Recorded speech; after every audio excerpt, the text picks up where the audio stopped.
Kung nilalait niya ako, babalik ako sa pamamalimos. Doon na lang. Kahit bumalik ako sa pamamalimos ko, proud ako, naghihirap ako, dumaan ako sa maganong proseso. Diba? Sasabihin niyo, babalik ako sa pamamalimos dahil badyaw naman talaga ako? Ha? Badyaw naman talaga ako?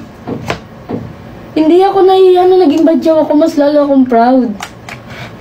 Sabi ko sa inyo, baka mamaya isa sa kayo sa mga pagtulungan eh.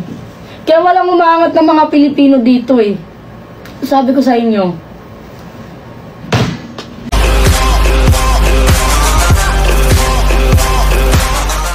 Hindi na napigilan na maiyak ni Rita Gaviola na kilala rin sa tawag na Badyaw Girl. Ito ay matapos siyang maliitin at insultuhin ng ilang bashers habang nagtitinda siya sa kanyang TikTok shop. Habang nagla-live selling, sinabihan siya ng ilang basher na bumalik na lamang sa kalye para mamalimos kagaya ng dati niyang ginagawa. Ani Rita, kahit bumalik siya sa pamamalimos ay proud siya sa sarili niya kasi nalagpasan niya ang hirap ng buhay.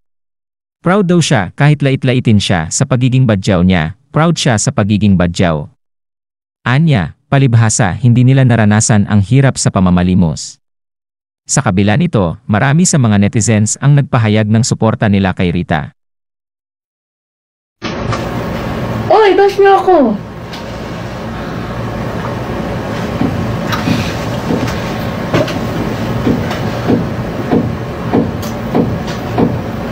Kung nilalait niya ako, babalik ako sa pamamalimos. Doon na lang. Kahit bumalik ako sa pamamalimos ko, proud ako, naghihirap ako, dumaan ako sa maganong proseso. Diba? Hindi maarte. Sana kayo nga rin nagkasakit para alam nyo eh. Diba? Sasabihin nyo sa akin, bumalik ako sa pamamalimos ko. Bakit alam nyo ba yung pinagdadaanan ko? Ha? Alam niyo yung pinagdadaanan ko? Sinasabi ko sa inyo, laitin niyo ako ng pagiging badyaw, proud ako. Diba? Kayo yung umalis kasi live ko to, wag kayo masyadong judgmental. Sasabihin niyo, babalik ako sa pamamalimos dahil badyaw naman talaga ako? Ha? Badyaw naman talaga ako? Hindi ako naging badyaw ako, mas lalo akong proud.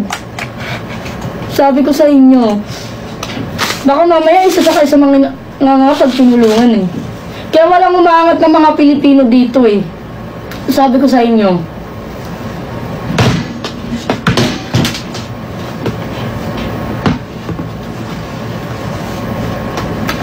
Mag-check out na kayo dyan guys. Mag-check out na. Check out na kayo dyan. Punta na kayo sa Yellow Basket. Punta na kayo sa Yellow Basket. Pwede nyo subukan guys si Prada ka. Punta na kayo sa Yellow Basket. I-check out nyo na yan. I-check out nyo na. Yes, palibasa kasi guys, hindi nila nararanasan yung hirap kung paano mamalimos sa kalsada. Tapos sasabihin nyo, ako bumalik na lang ako sa pamamalimos, bagay ako doon. Talaga ba? Baka hindi nyo alam guys, grabe experience ko sa pamamalimos para lang makahon kami sa hirap.